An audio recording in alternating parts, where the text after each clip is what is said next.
Yeah. Any changes to the budget? What's that? CPR grant. That's a good point. I mean, but, I mean, honestly, Just so everybody knows, we're now live streaming. I read your stuff. Just the stuff we talked about before. Yeah. So I'll just go slow. Out of there. And we don't have to vote.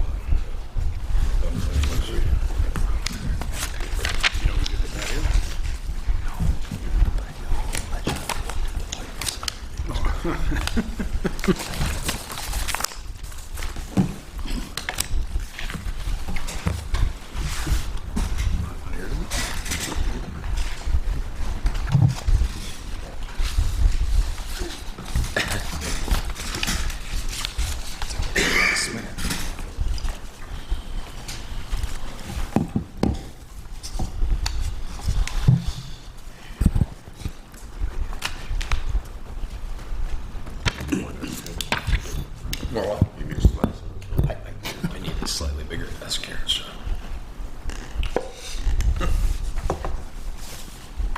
Hey, I'm right there in the budget. Search it. Bigger.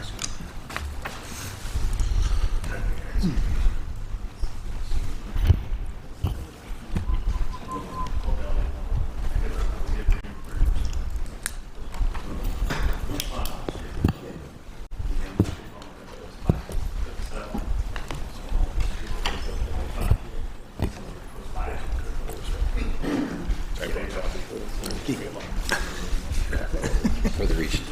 Just reach. Let's do it.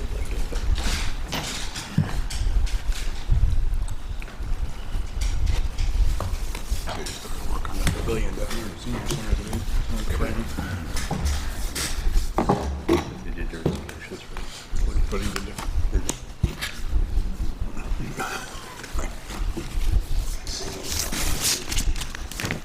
I know the bird.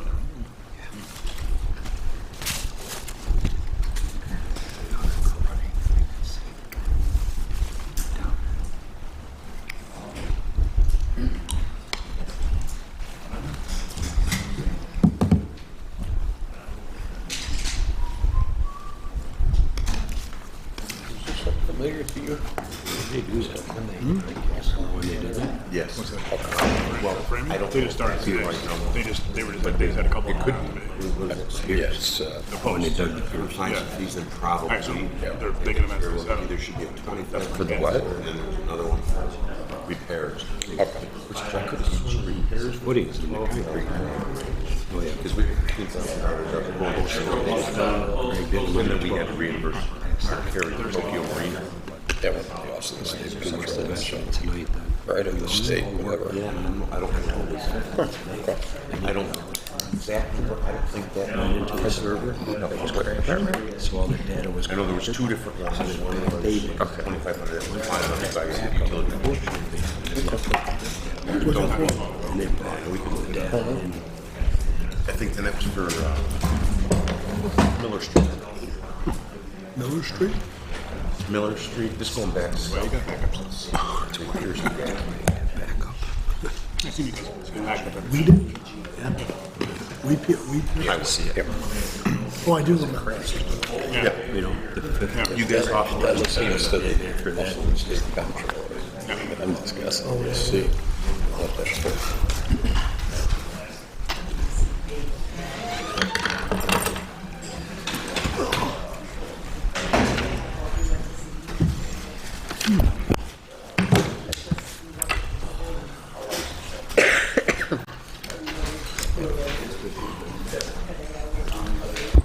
Good evening. Tonight we have a couple people presenting in our work session. First we have Doug Eldred of Site Engineering. They'll be discussing a possible rezone at 351 Pavement.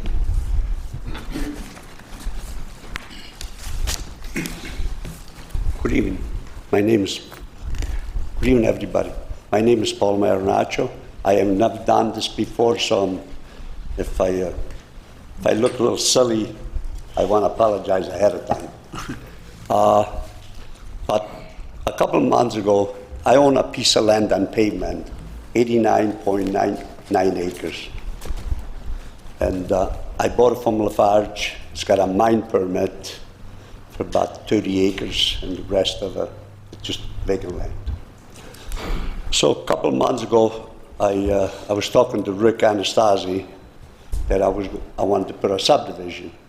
And he said, no, you can't, because the town had changed the zoning a couple of years ago. I did not know that. So right away I came and see Matt Fischione, and he explained it to me what had happened. But it did happen. So we're here trying to rezone the land back to what it was, because I done a little, not research, but I done a little driving, and there's a lot of commercial property out there, and the only thing I see that it's happening, that people put these garage for landscaping.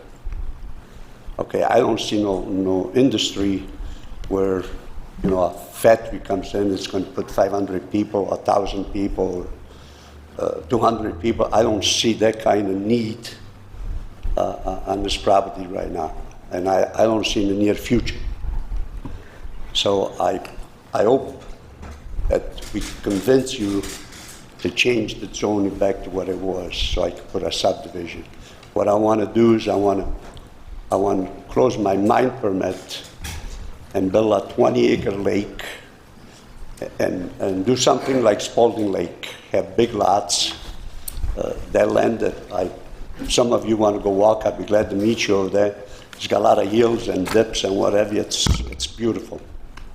So that's where I am. So I brought an architect so he could tell you more about it. So that's why we're here. This is Doug. Good evening. I'm Doug Eldred from Douglas Eldred Site Engineering. As Paul said, the property is at 351 Pavement Road. It's located between the two former railroad beds to the north and to the south. The zoning around the property is agricultural residential to the south, general industrial to the north, same as our property, and then light industrial, to the west, and then light industrial to the north, and again, general industrial to the south. So there's, Paul started to say, the idea here is, by the way, it's zoned general industrial. It's difficult to have industry come in when you're not adjacent to major highways and stuff like that. But, so I think this will fit in nice with the residential to the south. And then, as Paul said, we want to come in and do something to take and enlarge the pond from about 8 acres to about 20 acres, put homes around it, have beaches and boat docks and all that kind of stuff for the residents within. And then the eastern portion would be more of a patio home type development, so there'll be two users in the property. In talking to Matt, what we'd have to do is first rezone it to residential, and then go from residential to PUD, because there's really no other vehicle to get it to where we want to be and where we can put in. We could go to residential, and that would give us the ability to put the larger lots in, but we couldn't put the patio homes in the back unless we did a PUD. So that would be the path that we would want to go on. And the reason Matt suggested we come to talk to you at the workshop meeting informally and see what the board's straw poll type opinion would be on this rezoning before we come in with a formal application. So that's the reason we're here tonight.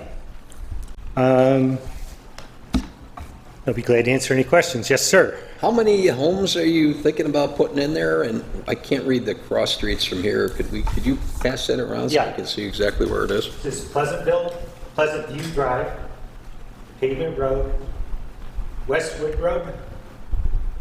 I can't really read the other ones, but those are the major ones. To the north and south, Pleasant View Drive, Westwood Road, and Pavement Road, and we're on the east side. Just north of it. It's going to be Walden up there. It's got some woods in the corner and some other woods in throughout it, but the main part up here in the front where they mine is this 8-acre lake.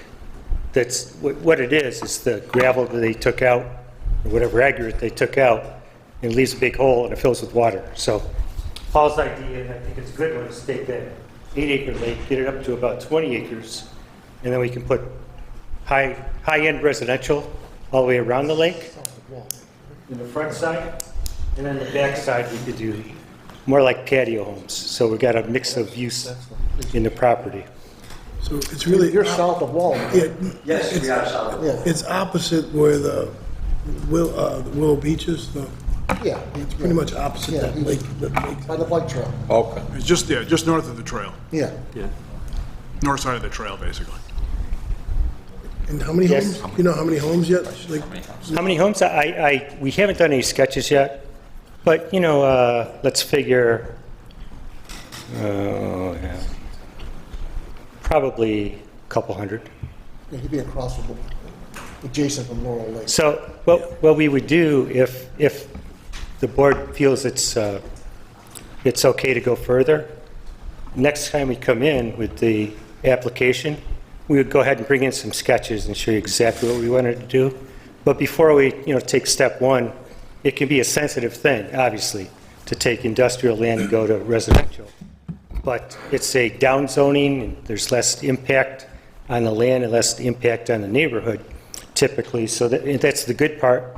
The bad part is you lose that potential revenue from an industrial use. But like I said, I don't see this being really hot for industrial because you're not adjacent to a highway or anything like that.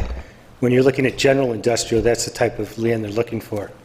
What's the total acres you're going to that? 89.9. 89.9. How many acres for the lake that you're talking about? The lake is about 8, it seemed to be about 8 acres. I took it off of a plan. I want to put up 20. He wants to expand it to about 20 acres.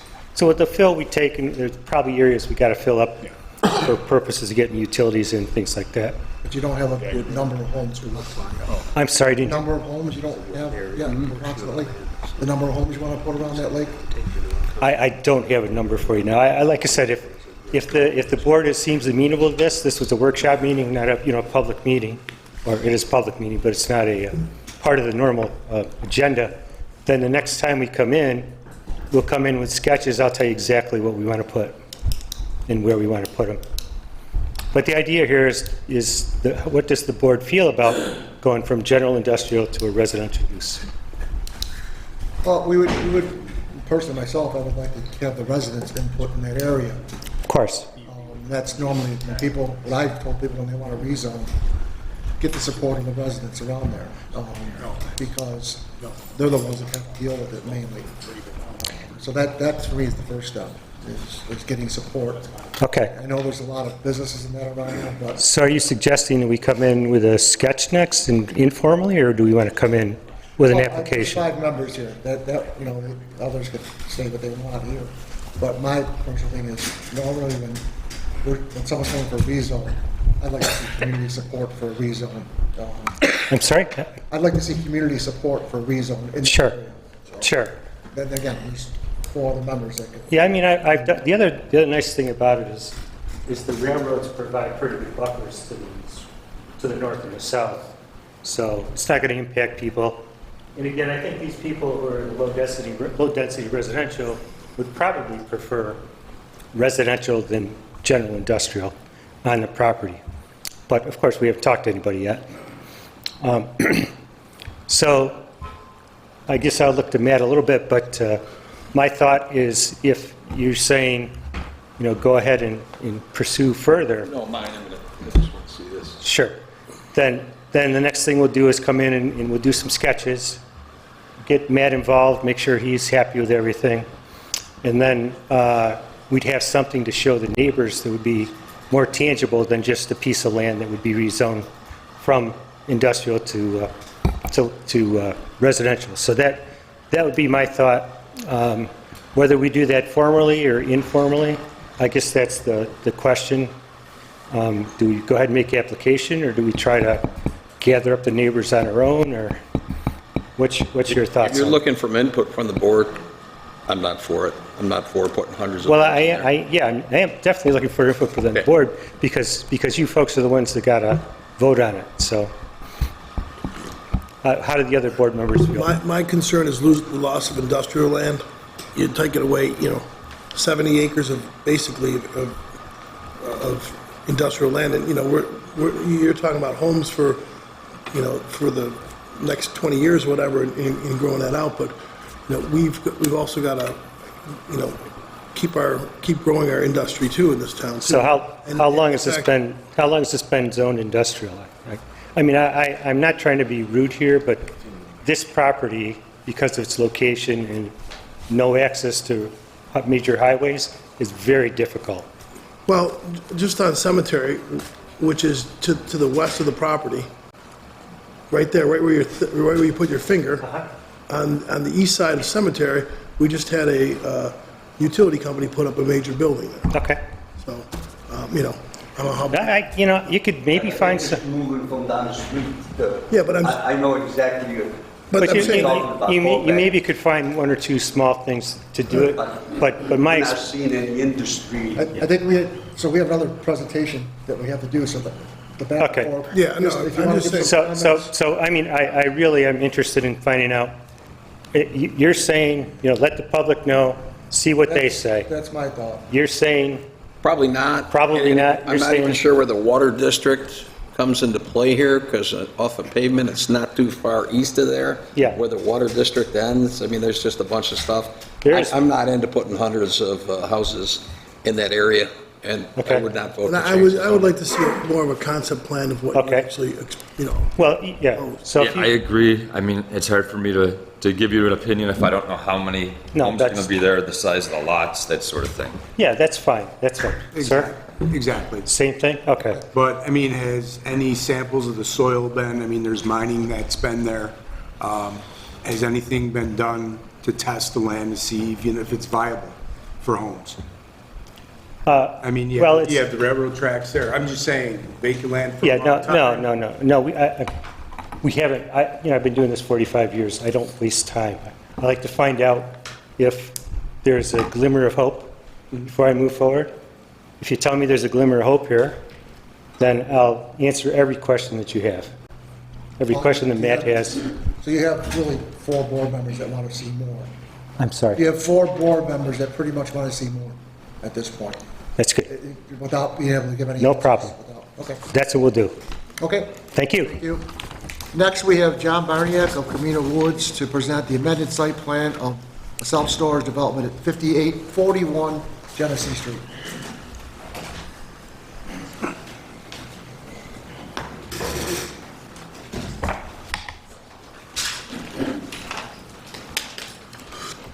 thank you. Thank you.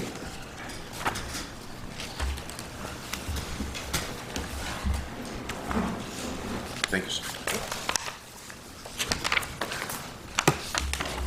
Thank you.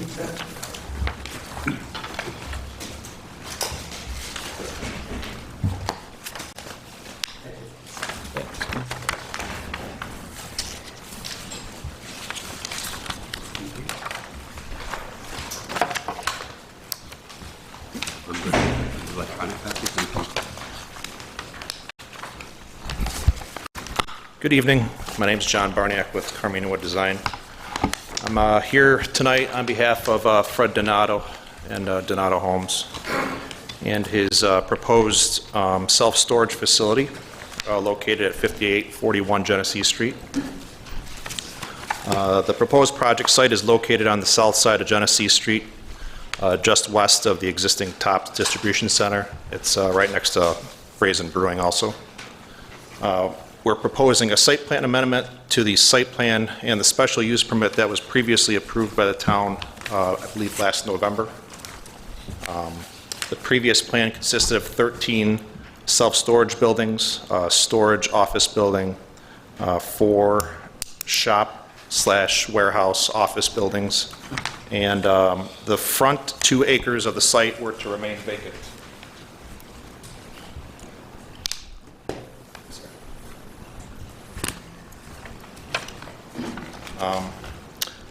However, since then, our client wants to relocate the proposed storage office building and expand the self-storage buildings into this 2-acre area and increase the total from 13 self-storage buildings to 20 self-storage buildings on site. Regarding the engineering for it, everything was engineered for future development of this area. So for the stormwater system, utility system, nothing's going to change by adding these additional storage units. And tonight, we're just looking to get the board's recommendation to move forward with the site plan amendment. If you have any questions or comments. This was not rezoned property? This property wasn't rezoned? No, it was not rezoned.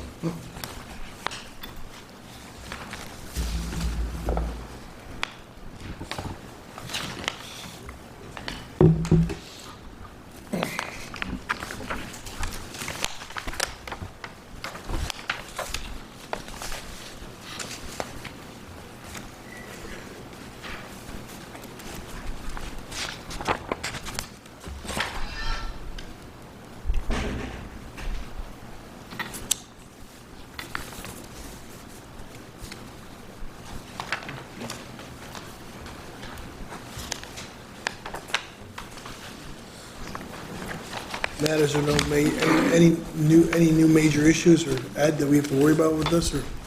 Just Nothing out of just- the ordinary. Just adding a handful more storage The facilities? exception area is good to be included in the development. I'm sorry, what'd you say? There was an exception area that was approved in the previous site plan that's going to now be incorporated as a part of the public storage This was development. vacant, now it's- Gotcha. Okay. From that to this? Yeah, all right. I'm just one guy, I don't have a problem with your increase. I'd like to learn more about it, so again, I'm not trying to nix it at this point, but yeah, definitely want to find out more about it. Take a ride over there and take a look at it. And that type of thing.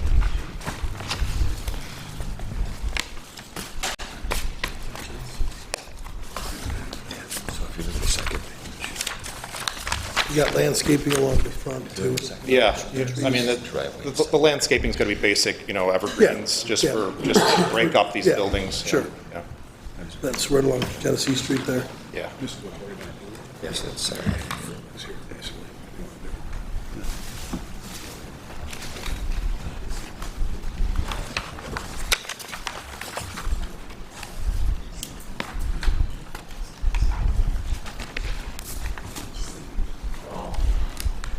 Any other questions? At all? Yeah. Thank you. Thank you.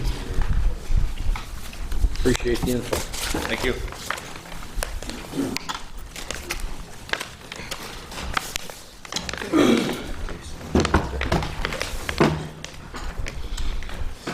Matt, anything from building and zoning? Just an update on the stormwater transfer ownership. I was able to forward to town attorney's office some pertinent information of the history to that property, what the original intent of the facility was. Hopefully, we can get in a better direction now that the property's transferred. I did spend the rest of most of the day here getting our IPS software onto the new cloud server. It's still a work in progress. We have functionality at this point. Unfortunately, we only lost data from October 5th until today. So again, I'm very fortunate that we still have maintained the fundamental database of all of our records. So we'll see what tomorrow brings. Ed? Nothing great. Senior Center, everything's pretty much done. They started work on the pavilion gazebo. Historic building, I got an email today. They're working on it. They pulled some siding off. They found some issues behind the siding, so I'm going to arrange a time this week to go out there and see what's going on. Opera House HVAC is continuing. The soffits and Brickyard are both on tonight for awards. The windows for here, the board's aware, we resubmitted a response to them. I haven't heard back from them yet. and Warner Road. Survey is complete and design is underway for the reconstruction. So, Just update September's dog control. In the month of September, the Dog Control Department responded to and handled 40 cases and calls for service. The department took 8 dogs, 5 of which were redeemed by their respective owners, 2 which remain in the care of the department, and 1 of which was euthanized pursuant to an attack. In total, the department currently has 5 dogs in its care. In addition to several citations and notices, the department also obtained and served an arrest warrant for an animal cruelty on a person whose dog was found at large, emaciated, and neglected. That dog remains in the care of this department and is improving. Diane? Just a reminder, I think a bunch of you guys, members were out touring 525, the site center. Invite your feedback on that. I get emails twice a week from DASNY, so let me know what you're thinking. Quickly, what we found out is it's not just something for the town of Lancaster. They get people from all over Western New York, basically out in this area, so Alden, Genesee County, east of us. So I've reached out to Frank Tadaro, who's going to reach out to the state people as well to see if we can get any kind of funding, since it's a facility that handles more than the town of Lancaster. So waiting to hear back on that, but checking into it. But definitely work needs to be done there. Yeah. That's all I got. John? Highway?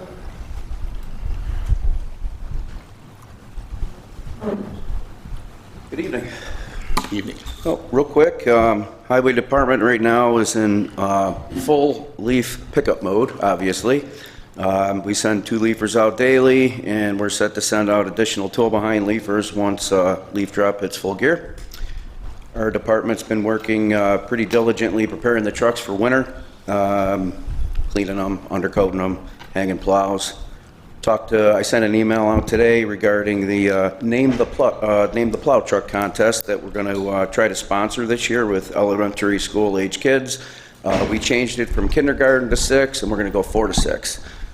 We just felt it was going to be a little bit better for the ride for the winter to get the ride to school. And also, like to let you guys know, like to invite board members too, if you're interested. This Thursday, the Lancaster Highway Department is sponsoring the Association of Towns lunch at Scoob's at noon. And any board members, or Diane, if you'd like to attend, we'd love to have you. It starts at noon. Okay? Thank you. That's it. Thanks. Okay. Bruce?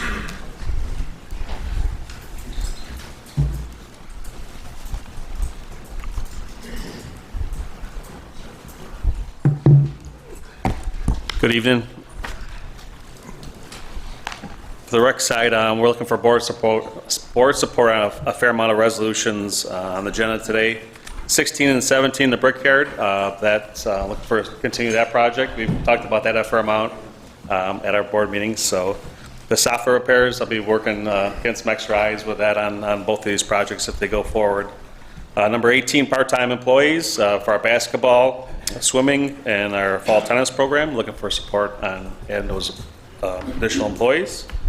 And number 20, turf repairs over some long overdue turf repairs at the multi-purpose field for soccer and lacrosse, and Dave can speak to that as well. Long overdue, and we're looking to get that done before the weather turns. So, any questions? That's good. Thanks. Appreciate it. Thank you.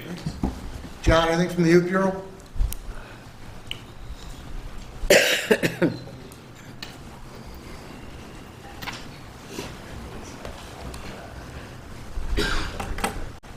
Hi. On October 26th and 27th, the Youth Bureau will be hosting a winter coat drive, a distribution. So we are collecting winter coats right now up until October 25th for children and adults. So right now we've received many of them, and we're getting ready to display them and invite anybody who needs a winter coat to come to the Youth Bureau on the 26th and 27th of October. Our school year programs are all underway. So we're happy about that. We do have a report for our summer programs. There were 458 students that participated in our Safe Summer programs and our summer theater program. We hired 16 staff members for a total of $27,124. Our contractual expenses and supplies came to $16,303 for a total expense of $43,428. The revenues that came in from the registration fees and the ticket sales was $42,574, which meant that the cost to the Lancaster community to service these 458 students was $854.22. We're very pleased about that. Well done. Well done. Nice job. Nice job. Okay, thank you. Thank you. Chief Gummo, please.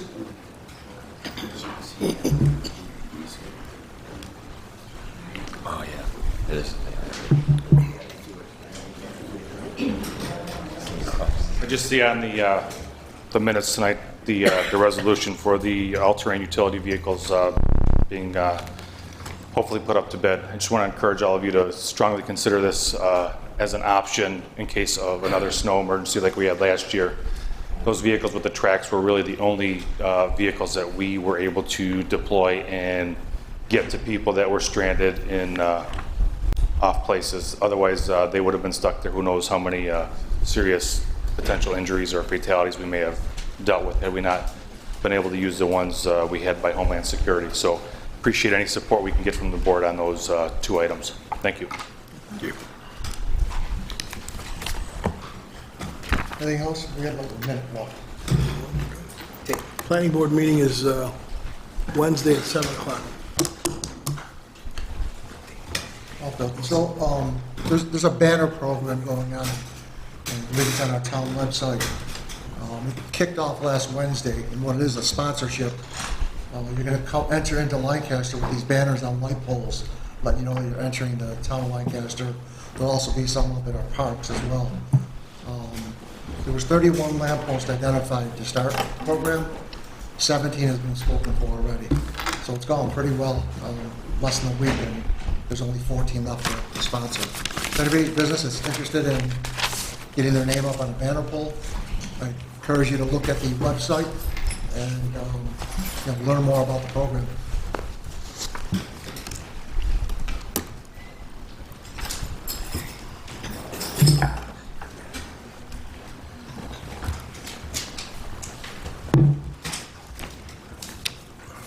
About a half a minute.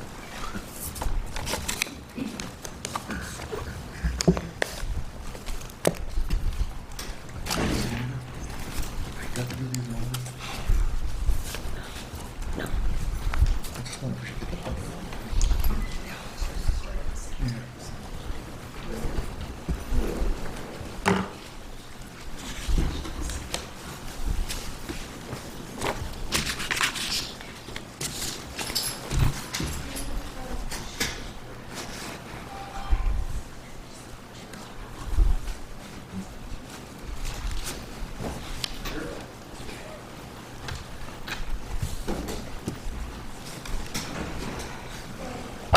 Okay, I'm going to call the meeting to order. Dan, would you please do a roll call? Councilmember Burkhart. Here. Councilmember Dickman. Here. Councilmember Leary. Here. Councilmember Mazer. Here. Supervisor Rufino. Here, the pledge and invocation is done by Bob Leary. Please stand. We pledge allegiance to the flag of the United States of America and to the republic for which it stands, one nation, under God, indivisible, with liberty and justice for all. Please remain standing. We are all familiar with the evil and barbaric Hamas terrorist attack that took place in Israel on October 7th. The latest numbers I've seen today are 1,400 people were killed, including 30 Americans, and 3,400 people have been injured. But the terror didn't end that day, as rockets still rained down upon Israel, and because another 199 people are reportedly being held as hostages by Hamas. The latest American numbers, again, I saw today, were 13 U.S. citizens are missing. So what can we do to help out at this point in time? Some of us might want to contribute money to help the Israelis survive and rebuild. There are relief funds to do just that you can find online. Some of us will pray, and prayers for those killed and held hostage and their families and their friends is extremely important. But in my opinion, just as importantly, we need to stand together, united with Israel and our allies, to continue to work to eradicate terrorism throughout the world. Strength leads to peace negotiations. Weakness leads to further terrorist acts. Right now, we are about 99% united in this country, in this fight, but don't be shy over the next upcoming weeks or months to let your elected officials know where you stand if you see their current resolve weakens. Let me finish with a prayer for the unity against terrorism. In this fragile world, we unite our hearts, dear Father, to stand against the darkness of terrorism. Strengthen our resolve as a global family, transcending borders and faiths, to dismantle the seeds of hate and fear. Pour your divine love upon us all and guide us towards a harmonious existence, celebrating your infinite grace. Thank you.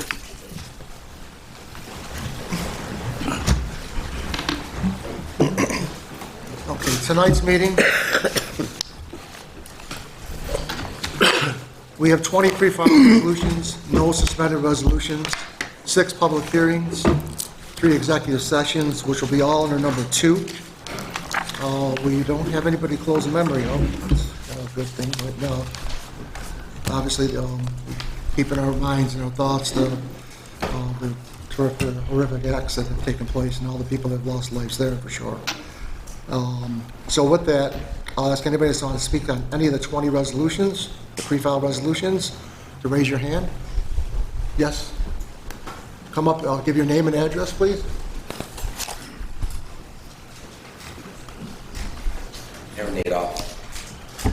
Aaron Adolph, and my business address, or I'm here in my capacity as representative of a company that has business for the board and for the town.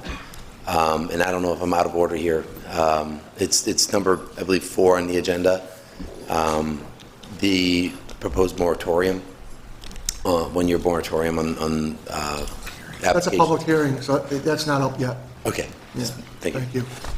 On any of the resolutions, the pre-filed, anybody? No? Okay. Then I think we're going to move on to, in a minute, yeah. Any official reports for anyone?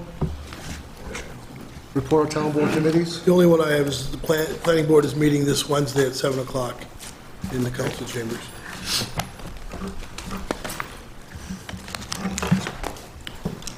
I got 1 minute yet, so.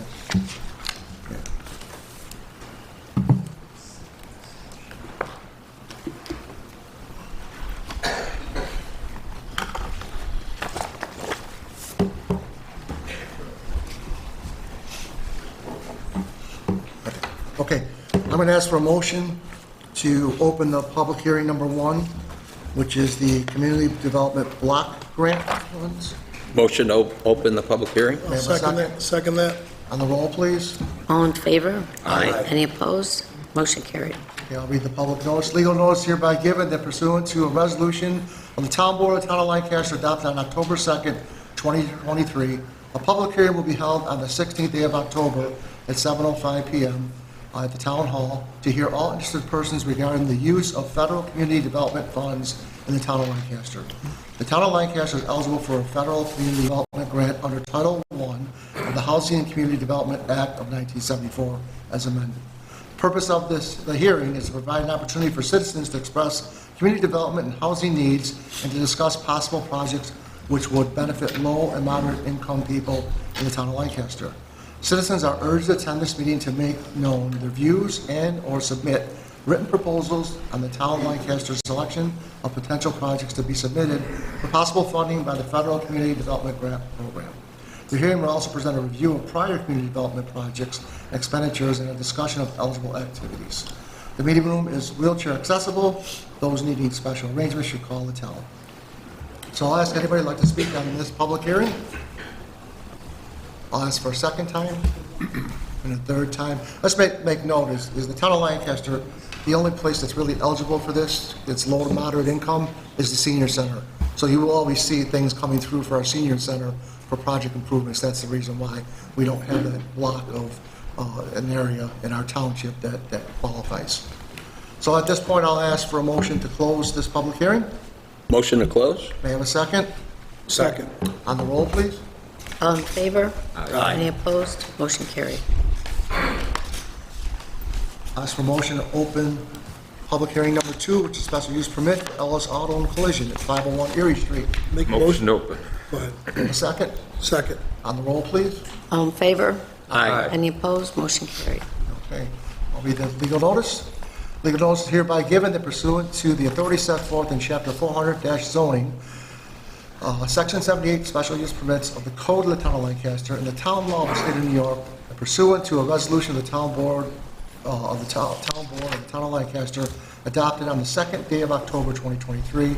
The said Town Board will hold a public hearing the 16th day of October at 7:05 to hear all interested persons on the application of James John Ellis Jr., doing business as Ellis Auto and Construction, to use the existing building located at 501 Erie Street, Building 503, Unit F, to operate an auto repair and storage facility, Town of Lancaster, County of Erie, State of New York. Anybody like to speak on this public hearing?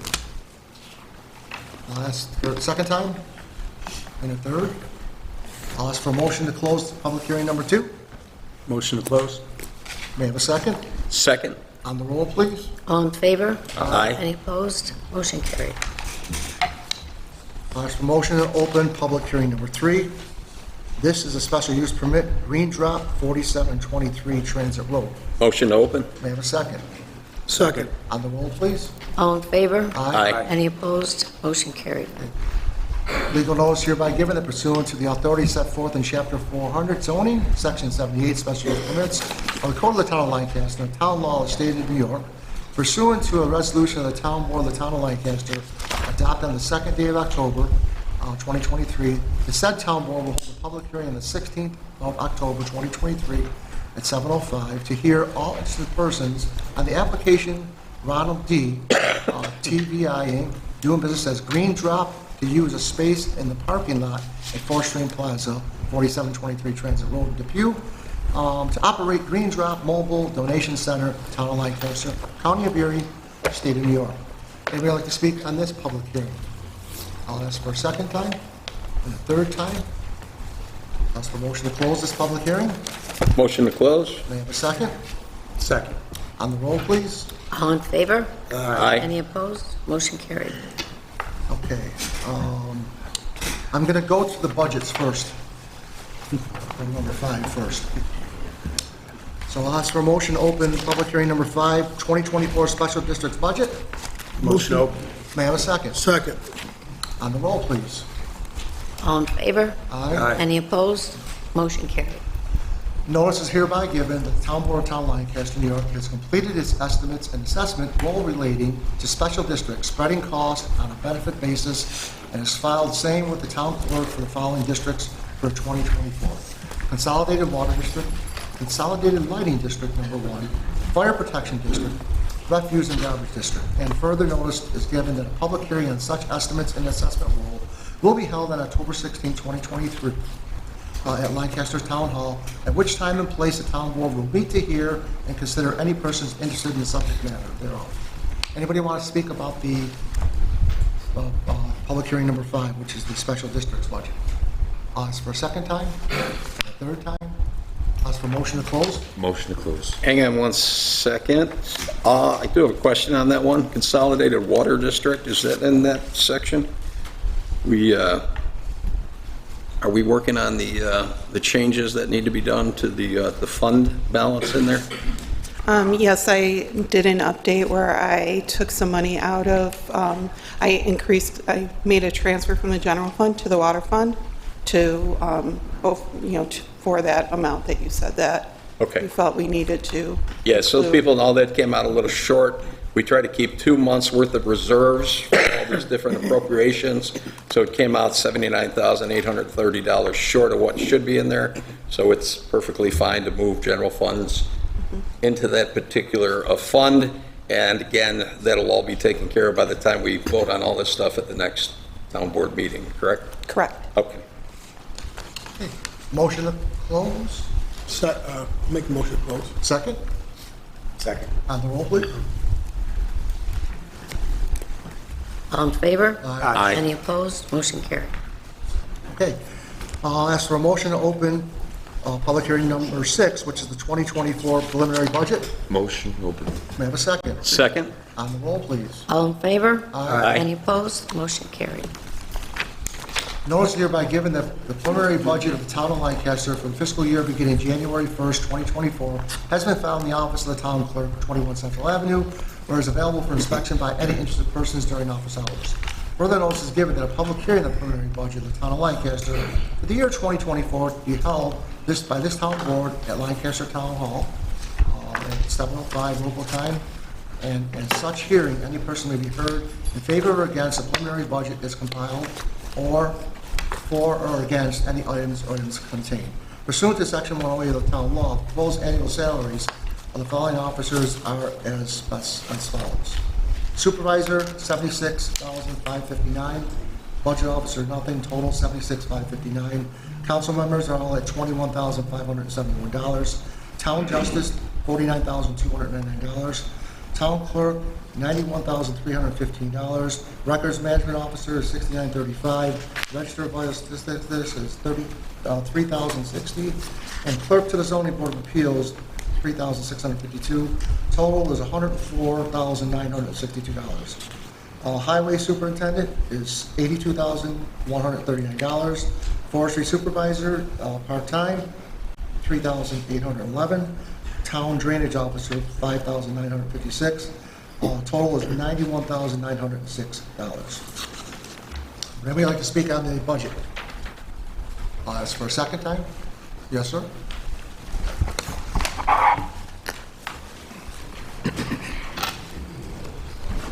This is a letter from Lee Chewaniak. My name is Greg Soik. I live at 19 Spruceland Terrace. 2024 budget, public hearing, questions and comments. What's not to like about a zero-sum budget proposal that results in a zero tax increase? However, that should not preclude anyone from seeking clarification on how we got there on a budget proposal that increases appropriations spending by 6.32%, received 2.2 less in revenues, while using $3.82 million of fund balanced, unreserved. The 2023 proposed budget had $12.63 million in estimated unreserved fund balance. $1.74 million was appropriated, leaving $10.8 million in the fund. In 2024, budget has $14.51 million in estimated unreserved fund balances. $3.99 million is being appropriated to balance the budget, still leaving behind $10.51 million. Where did the $1.88 million increase in fund balance come from that allows for the $3.99 million of fund balance to be appropriated? Almost double the highest ever appropriated. Was ARPA, American Rescue Plan, stimulus money used to bolster the fund balance? So I'll let our finance director answer. But do you want me to finish? In general, well, I'll just give you a general statement. So over the last number of years, our fund balance has grown substantially. My thought was to give it back to the taxpayers. There's no sense in holding that much money. And that's the general statement I'm going to make on that. Mary could answer any specific questions. Do you want to finish first? No, I'm good. Sales tax receipts. In this general fund budget proposal format, I was able to find the mortgage tax received in 2023 decreased by $300,000 from the previous year. I am unable to find sales tax receipts in this convoluted budget format. General sales tax receipts and the Village of Lancaster's in lieu of the 2003 Town-Village Police merger. Wage increases disparities. I understand that the bargaining white-collar union settled their recent 4-year contract for 3% wage increases for the years 2022 through 2025. It is my understanding that the town employees in administrative positions receive like consideration. That would mean all town hall employees would be entitled to 9% wage increases for the years 2022 through 2024, totaling 9%.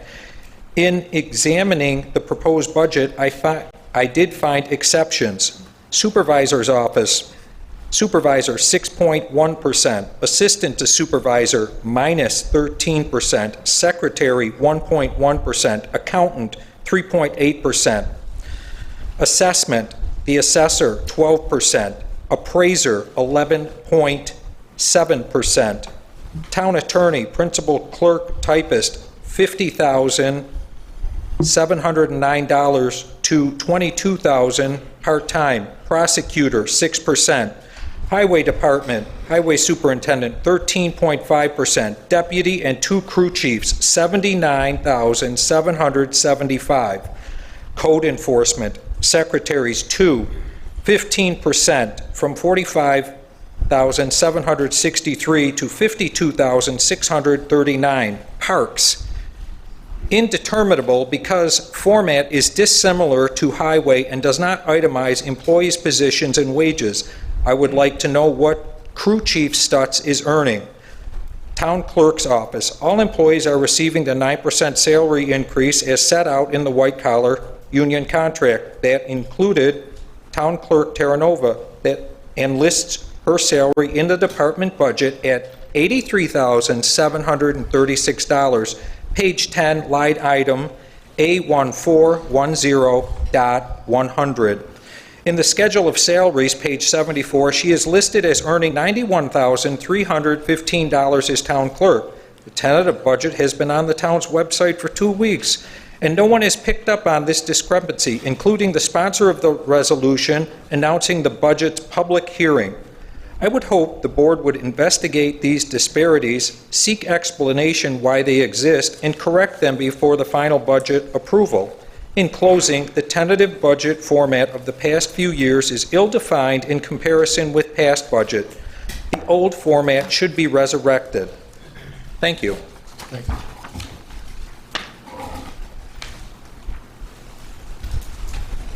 So just to answer some of your questions, and I would love a copy of that so that I could look at all of them, because there was a lot there, so I'm sure I'm going to miss something.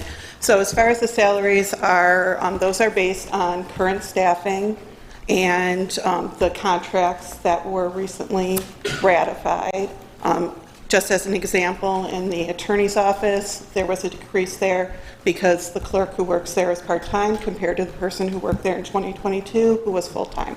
So there's situations in all of the departments where those types of things happen. Someone might have been part-time, gone to full-time for whatever reason that, you know, the town and the department heads had decided that those salary changes should be made. As far as the difference in the amount of the budget and the fund balance, you're looking at budgeted numbers instead of actual numbers. In the financial statements in 2022, if you take a look at those, which are should be on the town's website, thank you, you can see that there were increases in fund balance based on, we had estimated revenue, we had estimated expenses, and we had received more revenue than we had estimated, and in some cases, we had less expenses. So the actual numbers increased our fund balance more than what you would have seen from the budgeted numbers. I'm trying to remember some of the other ones. We'll get to them. Okay. You mentioned the supervisor's office on some of the positions. There's going to be pretty much an overhaul in the supervisor's office with the changing the guard. And those employees coming in they have to go under the STEP program, which is now only 6 months, not 2 years. So they will get their salary 85% of 6 months. And then they will go to full salary after 6 months. The prior program used to be 85% for 1 year, 90% for 6 months, 95% for the following 6 months, and at 2 years they would get their full salary. So that has changed. So that's why you see some discrepancies in some of those positions there. Okay, anybody else like to speak on the budget? I'll ask for a second time. And if I could go over my change orders for this one too, if the public is done. We can do it, or we can submit them. I'll go over it, and then I'll submit them, and the whole board can take a look at them and see if they agree. The first one, I was going to go in order, but I'm going to jump here a little bit. The schedule of salaries, elected officials, town clerk, as town clerk, page 74. asking that to be amended from $91,315 to $83,736. We did catch that one, and the reason is, of course, on page 10, it shows her salary at $83,736. So we think that needs to be changed. In the supervisor's office, I'm asking for one change in here, and I'm fine with everything else except for the, on page 7, personnel services, 100 accountant. First off, I'm asking for the, that accountant title be amended to accountant to principal personnel clerk. It is a position that we already have in the town. I'm going to ask that that be done for reasons that I want to have somebody in there who's going to handle HR situations and some payroll.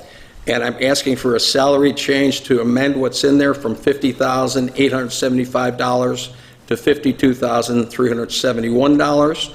Basically, it'd be a salary change from $55,000 to $58,519 with 6 months at 85% and 6 months at full salary. We'll let the board consider that. The next one is page 10, contractual supplies, office supplies. This is in the, sorry, hang on one second here. Office supplies for the town clerk's office. Amend from $2,500 to $3,500. That was line A 1410.4, contractual supplies, 401 office supplies.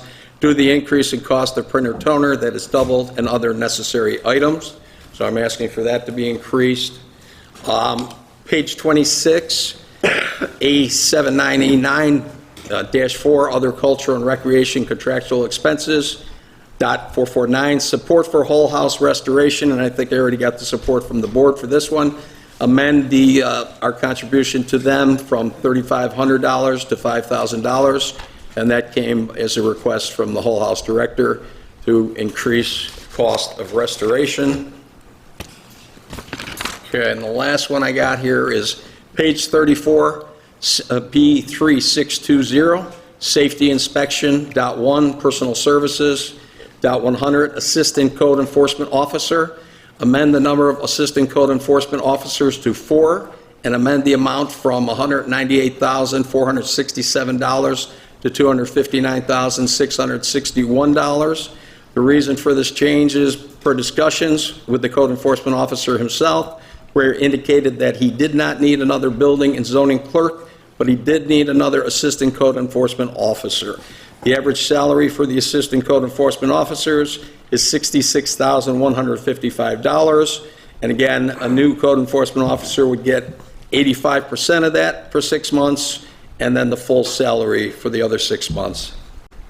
Page 34, line B3620, safety inspection, 1 personal services, 100 building and zoning clerk, and amend the number of building and zoning clerks to 1, and amend the amount from $105,278 to $52,639. Same reason as the other one. Discussions with the code enforcement officer. He doesn't need another building and zoning clerk, but he did ask for another assistant code enforcement officer. And then basically to amend the total personal services from $438,644 to $444,199, which is an increase of $8,555. Again, coming from the code enforcement officer as to what he needs, and the ability to get another code enforcement officer out there to bring in more revenue to the town should actually probably pay for itself if we make that move. But again, these are all change orders. These will be presented to Mary and to the town board, and see how people want to vote on this at the next meeting. Okay? Thank you. You want these now? Oh, yeah, that'd be great. Thank you. And John, I do have your 14,000 going back in. Thank you very much. I'm sorry, there was one other thing. We ran into the same problem with the 2 months of appropriation for audit purposes for the highway fund town outside villages. We had ended up with, after we use the appropriated monies for the 2024 budget, the remaining amount, according to what I read was, or what I saw, $725,768. We need $916,784. So again, we're going to need to move some money around there. to make that happen. We already, okay, so that's going to happen as well. And thank you very much. Can I have a motion to close this public hearing? Motion to close. May I have a second? Second. On the roll, please. All in favor? Aye. Any opposed? Motion carried. Okay. We're going to carry on with our last public hearing. I'm going to ask for a motion to open public hearing number 4, which is local law 1-year moratorium. Motion open. May I have a second? Second? On the roll. All in favor? Aye. Any opposed? Motion carried. Legal notice hereby given that the town board of the town of Lancaster will hold a public hearing on the 16th day of October 2023 and possibly revising the local law to amend the town of Lancaster code to establish a 1-year moratorium on applications, approvals, and construction of commercial residential development. Copies of the revised local law can be reviewed in Lancaster's Town Hall, 21 Central Avenue, during normal business hours on the town of Lancaster's website. All listed members of the public shall be heard. So I'll ask anybody like to speak on this local law change? Yes, sir?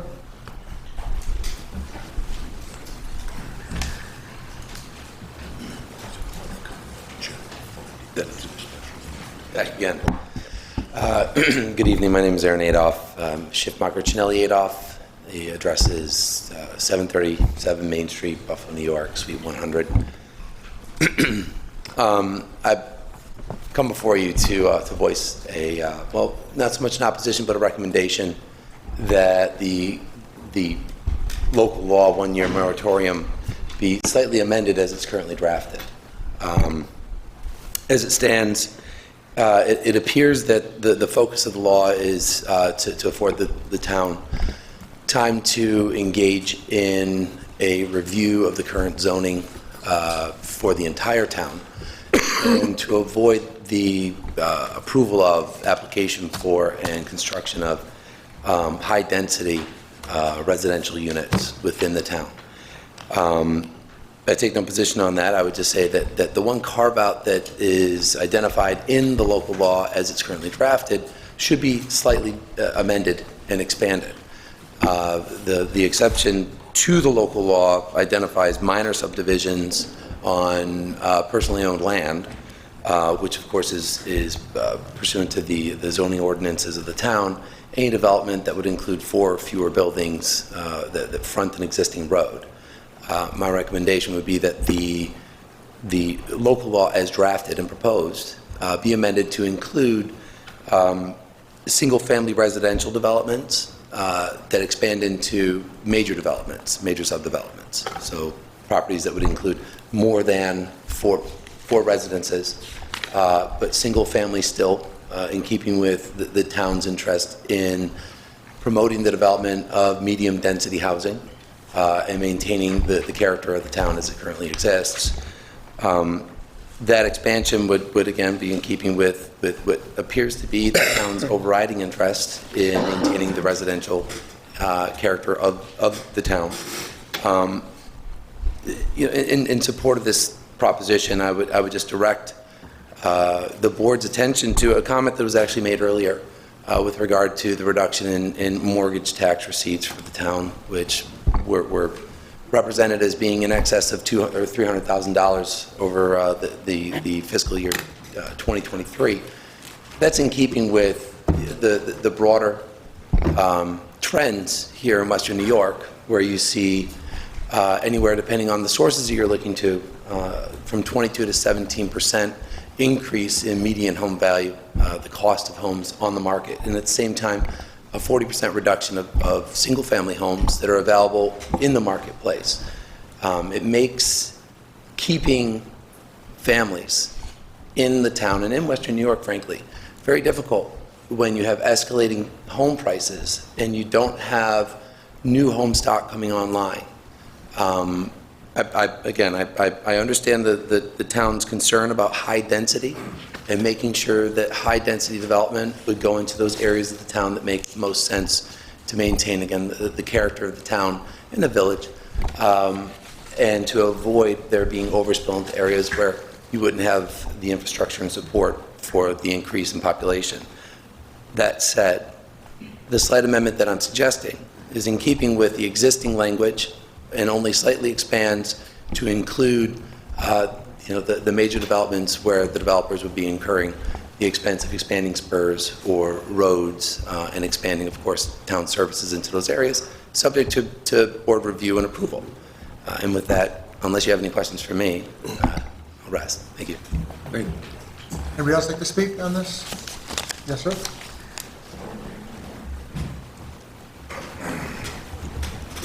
Greg Soika, 19 Spruceland Terrace, a short trip down memory lane.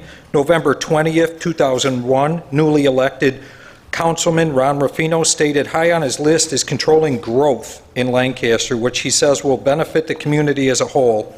I've lived here my whole life, 56 years in Lancaster, and growth has been out of control. Recently, just recently, the board majority has made some amazing calls on development and growth in Lancaster. The flooding issues, the water line breaks, the horrible fire on Pleasant View and Stutzman, the Blackstone development off Harris Hill, homes valued at $1.2 million are only taxed at $250,000. These are all deals that went down. What this board has done in its majority, some of you may know, some of you may not, they've increased building lot sizes, which caused all the developers to show up here. There's a lot of people here tonight, glad to see you. And when this came up about increasing the building lot sizes, the developers were here crying and whimpering of costs and you can't afford to live here. They stopped the low-income housing project over on Harris Hill in the 90s, which would have been detrimental to the traffic. And I just think that this moratorium is needed to get our training wheels on and see which direction Lancaster wants to go. And I commend the board for finally making tough calls in 2020 to now. Thank you. Anybody else like to speak? Yes?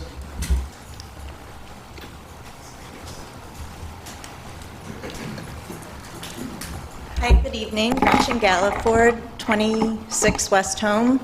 I spoke after the fire on Pleasant View, concerned about our water pressure on the Bowmansville area.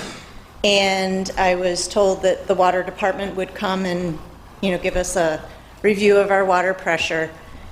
Supposedly they did, but I guess they didn't, look at how many fire hydrants we had. And as you know, there was another fire on West Home, resulting in the lack of a fire hydrant. So I would say between the water pressure, Gunville exit, I've brought that to the town board. I still don't have what's going on with the throughway Gunville exit. So please put some consideration into the residents who live here. Thank you. Thank you. Anybody else like to speak on this? Yes? Randy Dressel. I live at 5011 William Street, so you know what I'm going to say. I'm in complete support of the moratorium. I many times cannot get out of my driveway. I'm not sure if someone has looked at the lights at Lake and William and then back at Bowen and William, because traffic is all backed up. I live 3 houses from the fire district. That fire alarm goes off sometimes 5 and 6 times a day. I cannot imagine how these EMTs and firefighters, volunteers, will be able to keep up with any more development, and especially on William Street. If the moratorium, I have a question, the moratorium, if this goes in effect, does that affect that proposed housing project that's going to come out on William Street, or is that already approved? That's already approved. Okay. So shame on us for approving that, because, I mean, like I said, William Street cannot, it just can't. So I completely support the moratorium, but I'm very concerned about all those new houses on William Street. Thank you. Thank you. Anybody else like to speak? Yes? Christopher White, 14 Red Line. Just to Second on that, I know we've had discussions here in the past with the traffic issues in Lancaster, which clearly has been a result of all this added building and infrastructure. So I think that should also be taken into consideration when we go forward with a vote on this moratorium. I'm in full support of it. I think we've had issues with this for years. It has gotten incrementally worse, especially like you said on the development near William and Bowen. I know a few years ago that was farmland and it wasn't an issue. Now there's probably 100 houses in there now. It's just, I think if we keep doing this, it's just going to get worse, where it's going to be like New York City. It's going to be like gridlock everywhere. I mean, I get the Village is one thing, but try going down like Central Avenue by Walden. It's going to be like that everywhere, all over Lancaster. I mean, we're going to have that issue. I know it's Cheektowaga where they're building those apartments. I think they're Midtown, right there, Pleasant View and Transit. It's just going to be chaos. So I think that should be taken into consideration as well when we go further into this. Thank you. Thank you. Anybody else like to speak? Ask for a second time? And a third? Ask for a multiple. You're speaking? Yeah.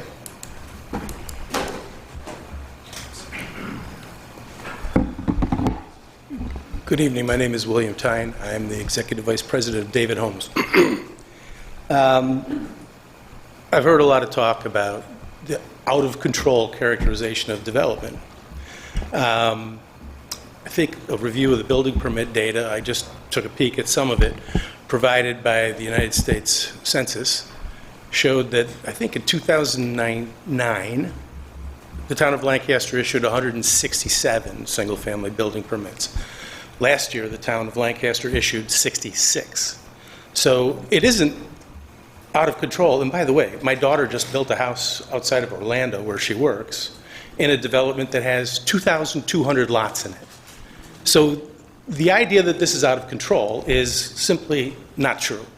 If you look at the zoning map of the town now, you focused a lot of this, and I'm not really sure what the language of your moratorium means when it talks about commercial residential development. I'm assuming, it's a term I'm not familiar with, but I'm assuming what you mean by that is commercial residential is a home that's built by a building company, making it a commercial structure as opposed to just somebody getting a building permit and hiring a bunch of subs and building their own house. That's what it sounds like to me. I may be wrong about that. I'd love someone to clarify it for me because I don't see it in the code. I don't know where that comes from, that term. If you look at the current map, I have it on my phone, it's difficult to see, but if you look at the zoning map of the town, the area that is multifamily, that you've mentioned a lot, high-density multifamily, that's these dark blue areas. The yellow is the single-family residential. That's not the high density, that's the lower density. Overwhelmingly, that's the characterization of the town of Lancaster. It isn't all high density. And what's not showing up in this is what developers have to go through when they come before you with the proposal to do a development. You talk about all the time, making people do environmental impact statements and evaluate the capacity of infrastructure to accommodate the new development. You talk about the constraints on the land with environmentally constrained areas, which don't show at all on this. The amount of land in Western New York that is dedicated to wetlands and is taken off of the map that cannot be developed doesn't even show here. And it's a tremendous amount of it. And I will suggest to you, as the governor says now, that the state of New York is currently experiencing a crisis in housing supply and housing affordability. And a big part of that is the fact that when you look at things like agricultural districts and sewer districts, we have an urban growth boundary in Western New York. Everybody talks about Portland, Oregon. Build an urban growth boundary around your communities. Don't let it expand out and sprawl. We have those. We call them sewer districts. And in the town of Lancaster, 1,000 feet east of Pavement Road is all outside of the sewer district. It is not threatened with a lot of intense development. And the goal of agricultural districts, which is to provide and incentivize food production, is contrasted with sewer districts where we have a massive investment in public infrastructure spent by your parents, your grandparents, my parents, my great, building sewer systems, water supply lines, highway systems, all of that's in the ground. And it gets paid back inside those sewer districts when the development that was forecast and was the basis for the size of the trunk sewers and the infrastructure that was built actually happens. And what you don't see is that a lot of that development never occurs now because it's constrained and said, and now we're told it's wetland and you can't develop what we anticipated, which is what pays for that infrastructure that's in the ground. The idea that people shouldn't be allowed to drive on the highways, that there's too much traffic. The permit activity doesn't demonstrate that, it's down. So understand that what the state of New York seems to understand is that we're doing a good job at job creation across the state of New York. What we're not doing a good job at is providing housing that these new job seekers can afford or find a house that they can move into. It's a huge problem right now. And the state of New York does not want to lose those new homes to adjoining states because there's an economy that goes along with it, the part that's never discussed. You talk about the idea of what it costs to provide services to these neighborhoods, and you simply look at a very basic, overly simplified analysis of property tax revenue collected versus money spent providing public services to those developments. And the conversation is always, you're going to add new houses, you're going to add cost, and our taxes are going to go up. I'm going to say this. This apparently, municipal government is the only business where when you build an economy of scale and increase what you build, your costs go up. Everywhere else, there's an economy of scale, and more people share the load, and the price per unit goes down. You should look at what you're doing. It doesn't work this way, because the new developments that are going in, the people that are here are saying, don't let anyone else come in. I'm in. They may have moved here last week, but they're in, lock the door behind me. No one else should be allowed to move into this community because I've got my piece, and it should end here and should forevermore not change. It should be static. That's not the sense of neighborhood or community that I'm aware of, and it ignores the fact that I don't care what you do for a living. You depend on the creation of neighborhoods, and understand those neighborhoods are limited on where they can go within the sewer district. But those neighborhoods support, and the people that move into those neighborhoods, every single sector of the American economy. Home building is at the bottom of the economic food chain. You sell cars? People that drive cars park them in garages that are attached to the houses we build. You sell furniture? People that sleep in those beds and sit on those sofas live in houses that we build. Are you a dentist? You fix people's teeth? The people who need their teeth fixed live in houses. Are you a restaurant owner that feeds people sugar so they get cavities and have to visit the dentist? Those people that eat in the restaurants, support the local economy in the stores, live in houses. That's why the governor wants to see more housing promoted and fostered in the state of New York, not less. And remember, your building permit activity is way down now. And you've made it much more expensive because you recently decided that wider, bigger is better. The amount of money it costs to put in a street doesn't change per foot. It's the same street. When you make that street 100 feet wide instead of 60, the lot 100 feet wide instead of 60 or 75, you've increased the value of that infrastructure tremendously. And you have a lot less houses to share the burden and spread the load out. I would encourage you to get a little example of this. There's a video on the Buffalo Niagara Builders Association website, bnba.org, called The Economics of Home Building, done by a nationally recognized economist who talks about the specifics of the economy of Western New York and what home building means to it.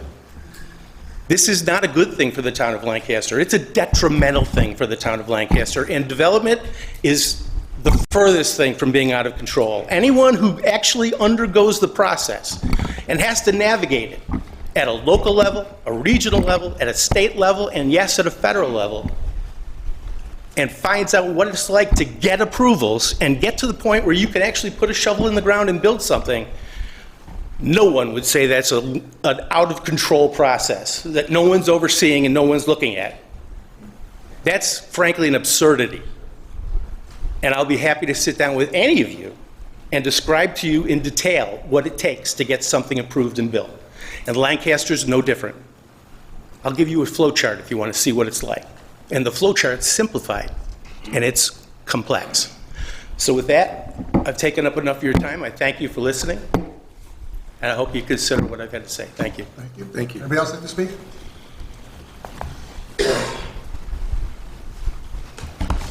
Good evening, Madam Clerk, Supervisor, Board members. I'm Jeff Palumbo from the law firm of Block, Longo, Lamarca, and Brzezinski. I'm here today on behalf of the Buffalo Niagara Builders Association. I'm also here today with several of the members and past presidents and presidents of the association. David Capretto is here from Forbes Capretto. Jim Morano is here from Morano Homes. And Phil Nanula is also here from Essex Homes. Mr. Natale stands with us. He could not be here this evening. But all of the members of the BNBA stand in opposition to the proposed moratorium. And as you all know, every time we have a legislative act, such as a rezoning, it has to follow the law. And that law for rezonings happens to be the following of a comprehensive plan. In terms of the moratorium, you also have certain laws that you're required to follow in order to legally adopt a moratorium. And I just want to go over those for you in detail, because this is really an important issue. It not only affects the building industry, it affects the town. It affects the schools. A one-year moratorium is not a one-year impact. A one-year moratorium impacts the school systems significantly by not introducing new projects and new revenues. It takes years to overcome a moratorium. And that's something that I don't even think has been discussed, at least publicly, or analyzed by this board. If it has, then I'd like to hear that analysis. But it's extremely critical. This is an important issue. Basic moratorium requisites of land use are very well stated in the New York law. They say that the New York zoning enabling statutes contain no mention of the word moratorium. We know that. In holding moratorium to be lawful, the cases have suggested that there are 5 certain critical elements that have to be addressed in order to legally adopt a moratorium. They are as follows. Number 1, have a reasonable time frame as measured by the action to be accomplished during the term. Number 2, have a valid public purpose justifying the moratorium or other interim enactment. Number 3, address a situation where the burden imposed by a moratorium is being shared substantially by the public at large, and not one sector, the public at large. Strictly adhere to the procedure for adoption laid down by the enabling acts. And number 5, have a time certain when the moratorium will expire. I would submit to the board that this moratorium as proposed fails at least 2 of those tests. Number 1, reasonable time frame. And I'm going to go into this in a little more detail, but based on the town's previous exhaustive review of multifamily housing over the past 10 years, a 1-year moratorium to further study multifamily, and as Bill said, commercial residential, whatever that might be, is a violation of the law. There's no justification for it. Most importantly is the valid public purpose. The town has not, to my knowledge, shown any evidence whatsoever that there even exists a valid public purpose. You've stated some things in your notice and in your local law, but where are the facts to back that up? It's very unusual for us to appear before you asking questions about what the terms of the local law mean. That's your job, to explain it to us and to the public. What do these terms mean? What's covered by this moratorium? I really don't know. I don't know. Is a single-family subdivision of 20 lots being proposed? Is that covered by the moratorium? Is that excluded for the next year? Is a construction of one house that's in the middle of being completed, is that subject to the moratorium by failure to get a building permit or certificate of occupancy? Seems to indicate that If Essex is building one home right now, or any of the other builders, can they get a certificate of occupancy? I don't know. Can't tell from the language of the moratorium.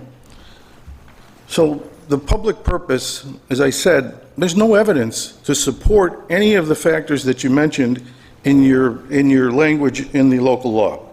Number 3, is this being shared by the public at large? No, this is completely falling on the backs of the builders and the developers. That's who's being affected by this. And ultimately, as I indicated, it will affect everyone, the town and the schools. New York state law, again, says moratoriums used to suspend landowners' rights to obtain development approvals while the town considers amendments to its comprehensive plan, quote, to address new circumstances not addressed by current laws. That's when you're able to adopt a moratorium. When you have a situation where the current circumstances are not being addressed by current laws. And I would tell you just the opposite is true. There are no new circumstances that haven't been addressed by current laws. The town has worked on establishing multifamily density for years. It goes back to 2013 when the neighborhood business district was created and allowed residential occupancy in the commercial district. That was specifically amended to prepare for the coming of multi-use facilities. That happened in 2013. In 2018, just only 5 years ago, the town updated and completed an exhaustive review of its comprehensive plan.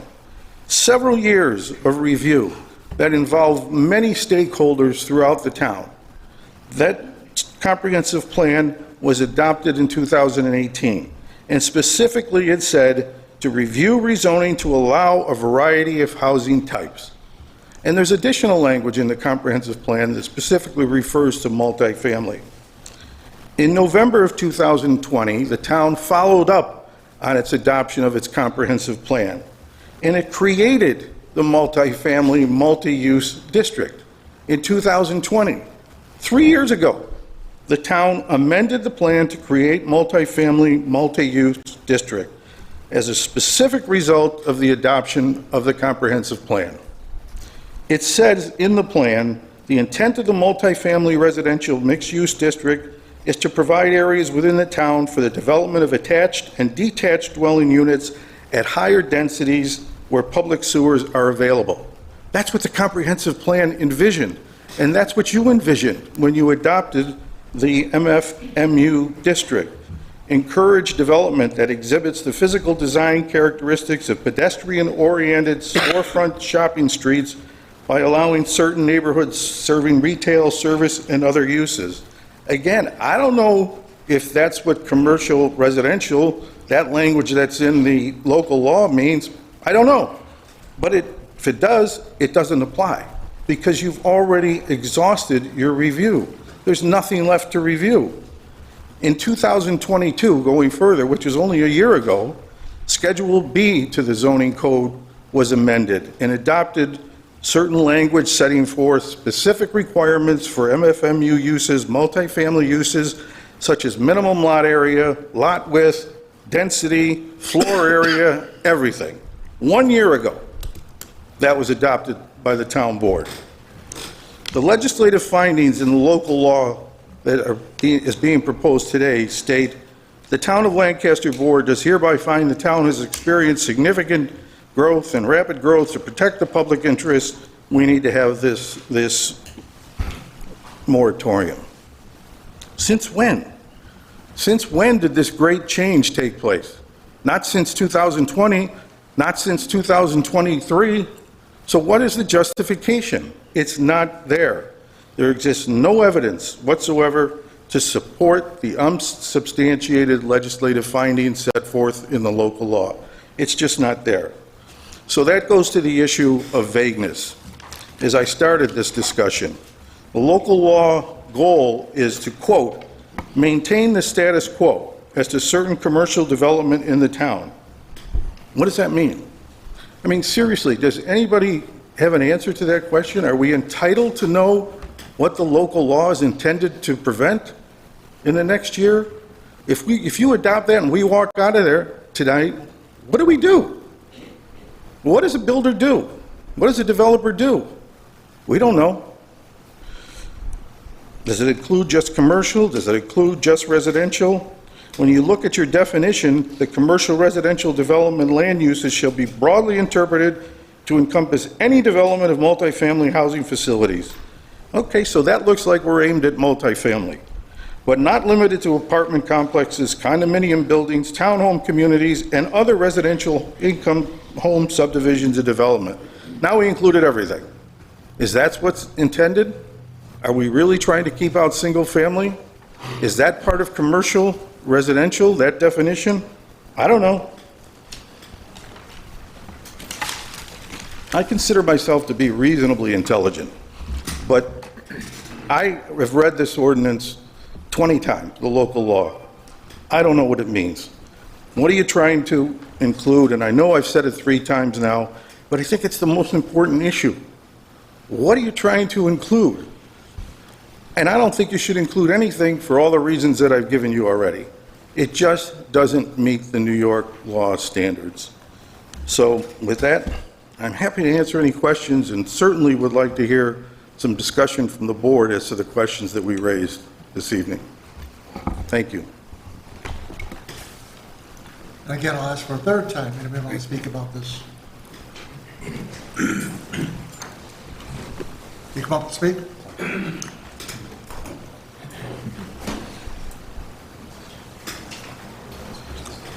Good evening, Melissa Studley, 5 Red Line Drive.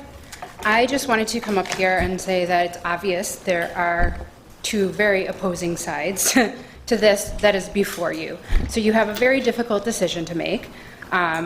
One thing I just wanted to add, and it kind of goes with probably number 6 as well, but with this moratorium potentially in place or not, whichever way you go with this, I think whichever way we choose here tonight, you choose, we have to consider that the infrastructure we have currently is not sustainable. We need more people on the highway department. We need more police officers. Police officers can't even take off days for vacation because there's not enough coverage with different things going on. We need to really consider how can we keep our town running well and keep our people fresh so that they're not being overworked and being outworked, overworked, and just overwhelmed to the point where they start breaking down. We're only as good and as safe as our highway keeps us and our police officers. So I just wanted to add that into this whole mix of things. Thank you. Thank you. Thank you. Anybody else? I'll ask for a motion to close this public hearing. Motion to close. May I have a second? Second. On the roll, please. All in favor? Aye. Aye. Any opposed? Motion carried. Okay, we're going to move on to the next topic, which are the resolutions, and I'll start with resolution 1. This resolved the minutes of the regular meeting of the town board held on October 2nd, 2023, being hereby approved. May I have a second? Second. On the question, on the roll. Councilmember Burkhart? Yes. Councilmember Dickman? Yes. Councilmember Leary? Yes. Councilmember Mazur? Yes. Supervisor Rufino? Yes. I'd like to move resolution 2, and this resolved the following on the claims being hereby ordered paid from the respective accounts as per abstract to be filed in the office of the town clerk by the supervisor's office. It's check run number 10162023. Total amount hereby authorized to be paid is $728,551.17. May I have a second? Second. On the question? On the roll? Councilmember Burkhart? Yes. Councilmember Dickman? Yes. Councilmember Leary? Yes. Councilmember Mazur? Yes. Supervisor Rufino? Yes. Councilmember Mazur, number 3, please. Yes, Mr. Supervisor and Honorable Town Board, offer the following resolution, move for its adoption. Be it resolved, the following building permit applications being hereby reaffirmed. There's a list here. Now therefore be it resolved that the building permit applications herein coded CSW for conditional sidewalk waiver be and hereby reaffirmed with a waiver of the town ordinance required for sidewalks. However, the waiver is granted upon express condition. The town of Lancaster, on any future date, reserves the right to order sidewalk installation at the expense of the property owner. May I have a second? Second. On the question? I have a question. Are there any sidewalk waivers for this particular group? Matt? There are currently none, but I will comment, last meeting, I was able to identify two, that there was a letter that was sent to the town board, and I believe it was referred to the planning board, which I don't think has any consideration. But with this listing, I believe there are no requests for sidewalk waivers. Thank you. On the roll. Councilmember Burkhart? Yes. Councilmember Dickman? Yes. Councilmember Leary? Yes. Councilmember Mazur? Yes. Supervisor Rufino? Yes. Councilmember Leary, number 4 through 6, please. Yes, sir. Mr. Supervisor and honorable town board members, I move the following resolutions for adoption.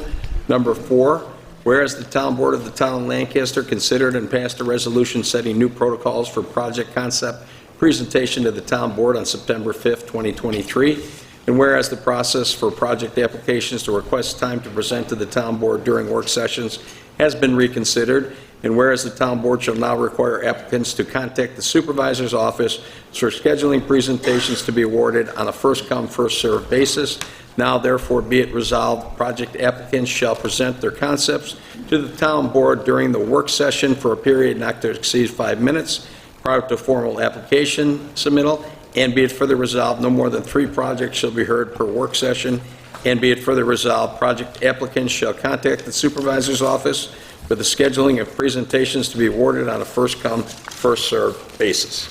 May I have a second? Second. On the question? On the roll. Councilmember Burkhart? Yes. Councilmember Dickman? Yes. Councilmember Leary? Yes. Councilmember Mazur? Yes. Supervisor Rufino? Yes. Resolution number 5, whereas the municipal home rule law of the state of New York and Chapter 26 of the Town of Lancaster Town Code provide for the adoption and enactment of local laws, and whereas the Town of Lancaster Town Board is proposing a local law to amend Chapter 221 of the Town of Lancaster Code, noise, to change the wording in Section 221-7 exceptions subsection D, and whereas the board has duly considered the action, the environmental assessment form, the criteria for determining significance set forth in 6 NYCCR Section 617-7C, and such other information deemed appropriate, and whereas the proposed action has been labeled a Type 1 action under SECRA, and whereas the board has identified the relevant areas of environmental concern, has taken a hard look at these areas, and has made a reasoned elaboration of the basis for its determination, now therefore be it resolved, based upon thorough review and examination of the known facts relating to the action and its careful review of all potentially adverse environmental impacts and the entire record and proceedings relating to the action, the board finds that the action will not have a significant adverse impact on the environment and that a draft environmental impact statement will not be prepared. 2, the attached negative declaration incorporated herein by reference is issued and adopted for the reasons stated in the attached negative declaration. 3, the town clerk is hereby authorized and directed to distribute copies of the resolution as necessary. 4, the town attorney's office shall prepare and file a notice of determination of non-significance with the petitioner and with all required New York State and Erie County agencies, filing a copy of the letter of transmission. And number 5, this resolution is effective immediately. May I have a second? Second. On the question? On the roll. Councilmember Burkhart? Yes. Councilmember Dickman? Yes. Councilmember Leary? Yes. Councilmember Mazur? Yes. Supervisor Rufino? Yes. Number 6, whereas the municipal home rule law of the state of New York and Chapter 26 of the Code of the Town of Lancaster provide for the adoption and enactment of local laws, and whereas a proposed local law of the year 2023 revising the Town of Lancaster Code noise to change the wording in Section 221-7 exceptions subsection D was introduced to the Town Board of the Town of Lancaster by Councilmember Leary on the 7th day of August 2023, and whereas the Town Board, acting as lead agency under the State Environmental Quality Review, has determined the action is a Type 1 action and has issued a negative declaration, and whereas the Town Board called for, noticed, and held a public hearing on the proposed local law on August 21st, 2023, where all interested parties were allowed to address the proposed local law. Now, therefore, be it resolved by the Town Board of the Town of Lancaster that 1, the attached local law number 3 of 2023 is hereby adopted, and 2, the local law shall be effective upon its filing with the Secretary of State pursuant to the municipal home rule law. May I have a second? Second. On the question? On the roll? Councilmember Burkhart? Yes. Councilmember Dickman? Yes. Councilmember Leary? Yes. Councilmember Mazer? Yes. Supervisor Rufino? Yes. Councilmember Burkhart, number 7 and 8, please. Mr. Supervisor and Honorable Town Board, I'm offering Resolution 7 and 8 for its adoption. Whereas the Twin District Volunteer Fire Company, by letter received October 4th, 2023, has requested the addition of the following member to the roster of said fire association. Now, therefore, be it resolved that the Town Board of the Town of Lancaster hereby confirms the addition to the membership of the Twin District Volunteer Fire Company the following individual: Jocelyn Janik. May I have a second? Second. On the question? On the roll? Councilmember Burkhart? Yes. Councilmember Dickman? Yes. Councilmember Leary? Yes. Councilmember Mazer? Yes. Supervisor Rufino? Yes. Resolution 8, whereas the Town Board has previously duly advertised for bids for the Town Hall soffit repair, and whereas all bids were received, opened, and reviewed on September 12, 2023, and whereas Ed Schiller, the town's consulting engineer, by letter dated October 3, 2023, has recommended awarding the bid to Camco General Contracting, Darien, New York, being the lowest responsible bidder in the amount of $243,652. Now, therefore, be it resolved that the Town Board of the Town of Lancaster hereby awards a bid for the Town Hall soffit repair to Camco General Contracting in the amount not to exceed $243,602, being the lowest responsible bidder in conformance with the specifications on file in the office of William Shutt and Associates. And be it further resolved that the funding for this project will be as follows. Number one, $114,475.30 from Capital Project Bond number 90215, and number two, $129,176.70 from ARPA. Be it further resolved that the supervisor is authorized to execute the contract upon receipt and approval of the required documents and insurance certificates by the town attorney's office. May I have a second? Second. On the question? On the roll? Councilmember Burkhart? Yes. Councilmember Dickman? Yes. Councilmember Leary? Yes. Councilmember Mazer? Yes. Supervisor Rufino? Yes. Councilmember Leary, number 9, please. Yes, sir. Mr. Supervisor and honorable town board members, I move the following resolution for adoption. Whereas the municipal home rule law of the state of New York and Chapter 26 of the Code of the Town of Lancaster provide for the adoption and enactment of local laws, and whereas on September 5th, 2023, the Town Board of the Town of Lancaster adopted a local law revising Chapter 320 of the Town of Lancaster Code, taxation, to include a new Article 7 informational mailings authorized, and whereas pursuant to the revised local law, the Town Board of the Town of Lancaster must review and authorize mailings proposed to be inserted into tax bills, and whereas the Town of Lancaster clerk has requested an insertion relating to an upcoming dog census. Now, therefore, be it resolved that the Town Board of the Town of Lancaster hereby authorizes that the proposed informational insert relating to the upcoming dog census be included in the 2024 town-county tax bill mailing. May I have a second? Second. On the question? On the roll? Councilmember Burkhart? Yes. Councilmember Dickman? Yes. Councilmember Leary? Yes. Councilmember Mazer? Yes. Supervisor Rufino? Yes. I'd like to move resolution number 10, whereas the Town Board of Town of Lancaster previously adopted an operating budget for the 2023 fiscal year, whereas one or more of the town departments have made budget transfers or requested budget transfers contrary to the originally adopted operating budget for 2023 fiscal year, whereas Town Board of Lancaster has duly considered the following budget transfers. They are all transfers that have to deal with, requested by Bruce Stutz, our Park and Recreation Forestry Department Head, to support a lot of things such as employees, landscaping, and so on and so forth. Numerous transfers, again, to take care of their areas.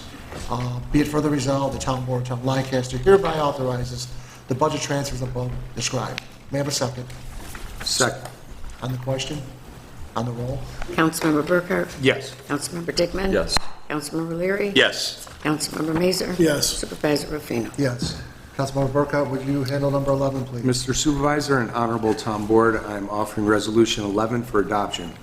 Whereas the municipal home rule law of the state of New York and Chapter 26 of the Code of the Town of Lancaster provide for the adoption an enactment of local laws, and whereas the Town Board of the Town of Lancaster is considering a local law revising Part 2 General Legislation, Chapter 82 of the Town of Lancaster Code, Animals, Article 1, Licensing and Control of Dogs, updating Section 82-14, Adoption, Disposition of Dogs, a copy of which local law is available for review at the Town Hall. And whereas pursuant to the Town of Lancaster Code and the Municipal Home Rule Law, a public hearing is required